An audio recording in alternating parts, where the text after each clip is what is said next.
Good morning student, class 9th। हम आपका जो पाठ है गद्य में निष्ठा मूर्ति कस्तूरबा, इसके रेखांकित अंशों की व्याख्या और तत्परक प्रश्न उससे कराने जा रहे हैं। ठीक है, जो निम्नलिखित गद्यांश दिए हुए हैं उनके प्रश्नों के उत्तर देना है, नीचे वाले में देखना है। तो देखिए, इसमें रेखांकित अंश है आपका, दुनिया में दो अमोघ शक्तियां हैं, शब्द और कीर्ति। इनमें कोई शक नहीं कि शब्दों ने सारी पृथ्वी को हिला दिया है, किंतु अंतिम शक्ति तो कीर्ति की है। महात्मा जी ने इन दोनों शक्तियों की असाधारण उपासना की है। अब हमें इनके प्रश्नों के हिसाब से उत्तर देना है, तो हम पहले प्रश्न के उत्तर। पहला प्रश्न है, गद्यांश के पाठ और लेखक का नाम लिखिए। तो गद्यांश का पाठ है मतलब निष्ठा मूर्ति कस्तूरबा और लेखक हैं काका कालेलकर। दूसरा प्रश्न है, रेखांकित अंश की व्याख्या कीजिए। अब हम आपको रेखांकित अंश की व्याख्या करवाते हैं। देखिए बच्चों, जितनी रेखा खींची हुई है बस आपको उतनी की ही व्याख्या करनी है। तो इसमें देखते हैं। देखिए, दुनिया में दो अमोघ शक्तियां हैं। तो इसमें मतलब लेखक ने कहा है, लेखक कहता है कि संसार में दो अचूक शक्तियां हैं। ठीक है, शब्द और कीर्ति। शब्द और कीर्ति मतलब शब्द जो है वचन के लिए कहा जाता है और कीर्ति जो है वो कार्यों के लिए कहा जाता है, रचना के लिए कहा जाता है। ठीक है, तो एक रचना मतलब एक है वचन तथा दूसरी है रचना।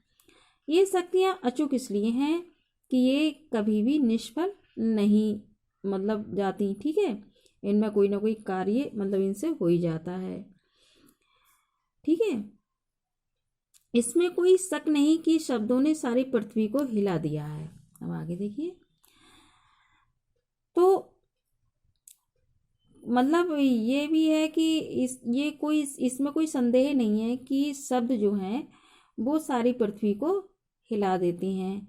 क्योंकि क्या होता है, शब्दों के कारण जो है लोग जो हैं बिल्कुल हिल जाते हैं। तो पूरी पृथ्वी को शब्दों ने हिला दिया है। लेकिन किंतु अंतिम शक्ति तो कीर्ति की है। यानी शक्ति, अंतिम कीर्ति कौन सी है?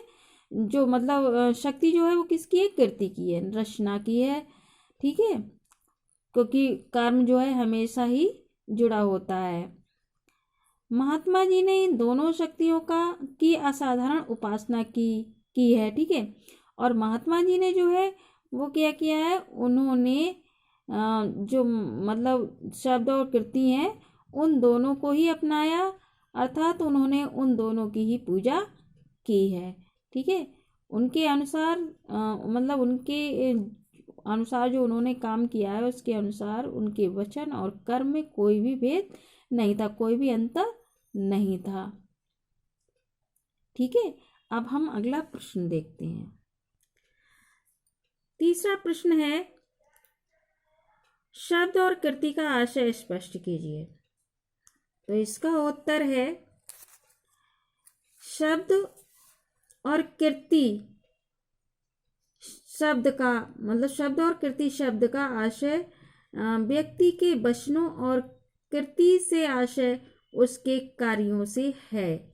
ठीक है, रचना से भी कह सकते हैं। ठीक है, दूसरा प्रश्न है, महात्मा गांधी ने किसकी उपासना की?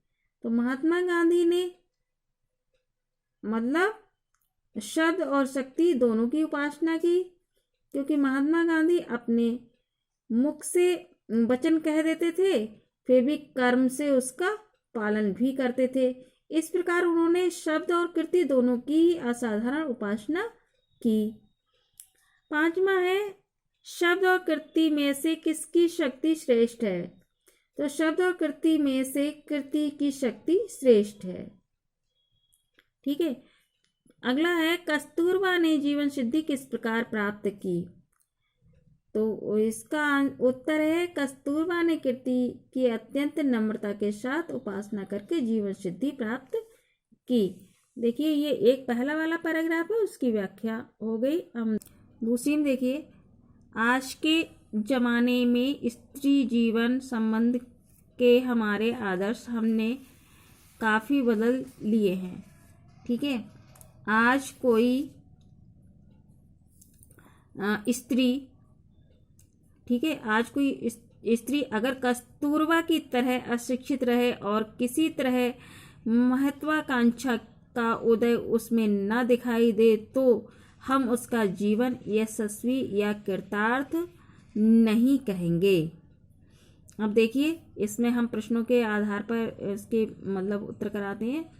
तो इसमें पहला प्रश्न है पाठ के गद्यांश का पाठ और लेखक का नाम। तो गद्यांश का पाठ है आपके निष्ठा मूर्ति कस्तूरबा और लेखक का नाम है आपके काका कालेलकर। दूसरा प्रश्न है रेखांकित अंश की व्याख्या कीजिए। तो हम इसकी व्याख्या करते हैं। तो देखिए, आज के ज़माने में, तो देखिए आज स्त्रियों के जीवन संबंधी आदर्श बदल गए हैं। ठीक है, पुराने ज़माने में स्त्री शिक्षा पर बल नहीं दिया जाता था, बल्कि जो स्त्री अधिक लज्जाशील और घरेलू होती थी, ठीक है, उसे ही सद्गृहिणी माना जाता था, मतलब अच्छी गृहिणी माना जाता था। इसीलिए कस्तूरबा अशिक्षित थी। आज सभी के लिए स्कूली पढ़ाई एक आवश्यकता बन चुकी है। कस्तूरबा गांधी की तरह घर पर ही रहकर गृहस्थी में रहने वाली नारी स्फूर्तिहीन और दक्षता से विरत मानी जाएगी, मतलब मानी जाएगी कि उसमें कोई भी योग्यता नहीं है। इसीलिए इस यशस्वी का अर्थ है स्फूर्ति और दक्षता, मतलब दोनों क्या हो जाता है, दक्षता का मतलब योग्यता। ठीक है, तो योग्यता से अपूर्ण मानी जाएगी उसको, ये हम नहीं कहेंगे। अब इसमें अगला प्रश्न है गा वाला, आज किस स्त्री का जीवन यशस्वी और कृतार्थ कहा जाता है? तो इसका उत्तर है, आज जो स्त्री उच्च शिक्षित और महत्वाकांक्षी होती है उसके जीवन को यशस्वी और कृतार्थ कहा जाता है। अगला प्रश्न है, आज के स्त्री आदर्श पुराने जमाने के आदर्श से किस रूप में भिन्न थे? तो इसका उत्तर लिखिए, आज उच्च शिक्षा प्राप्त और अपनी महत्वाकांक्षाओं की पूर्ति के लिए प्रयत्नशील स्त्री को यशस्वी और कृतार्थ माना जाता है, जबकि पुराने जमाने में स्त्री के आदर्श इसके विपरीत थे। स्त्री शिक्षा को अच्छा नहीं माना जाता था। महत्वाकांक्षिणी स्त्री को भी उच्च क्रल जो मतलब माना जाता है, मतलब कह सकते हैं जो ज़्यादा मतलब महत्वाकांक्षी होती है उनको अच्छा माना जाता है आज के समय में। ठीक है, और उस समय जो है लज्जाशील, संकोची और महत्वाकांक्षा रहित घरेलू स्त्री को आदर्श माना जाता था। ठीक है, अब अगला प्रश्न है, कस्तूरबा का स्मारक बनाने के लिए स्वेच्छा से एकत्र हुई बड़ी निधि क्या सिद्ध करती है?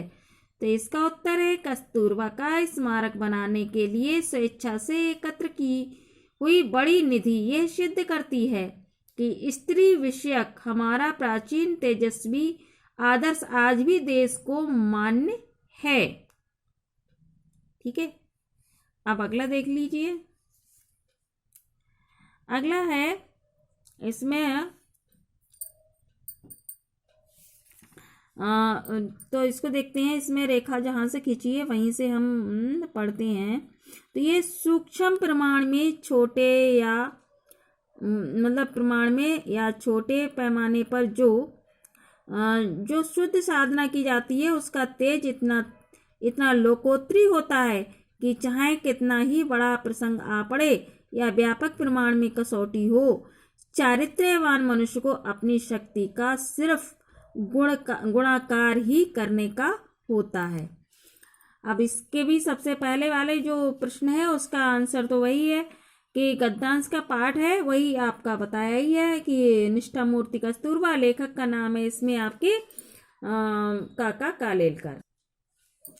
और दूसरा प्रश्न है, रेखांकित अंश की व्याख्या कीजिए। तो इसमें देखिए, जब कोई व्यक्ति छोटी छोटी बातों में भी, सूक्ष्म का मतलब छोटी छोटी होती, छोटी छोटी बातों में भी शुद्ध भाव से साधना करता है तो उस साधना की शक्ति अलौकिक होती है।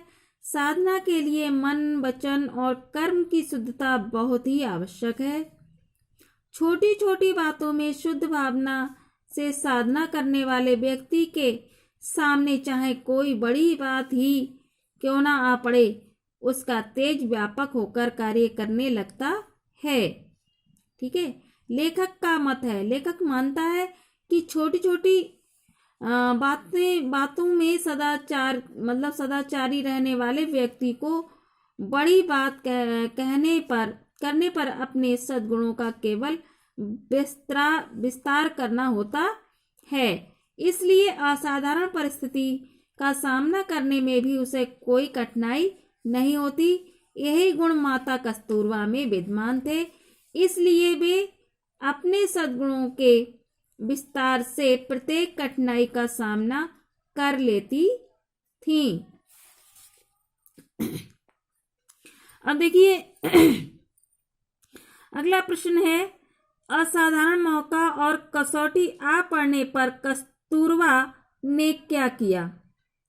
तो इसका उत्तर देखिए, असाधारण मौका और कसौटी आ पड़ने पर कस्तूरबा अपने स्वाभाविक कौटुंबिक सद्गुणों को विस्तार देकर सफलता प्राप्त कर लेती थी। उन्होंने जीवन भर यही किया।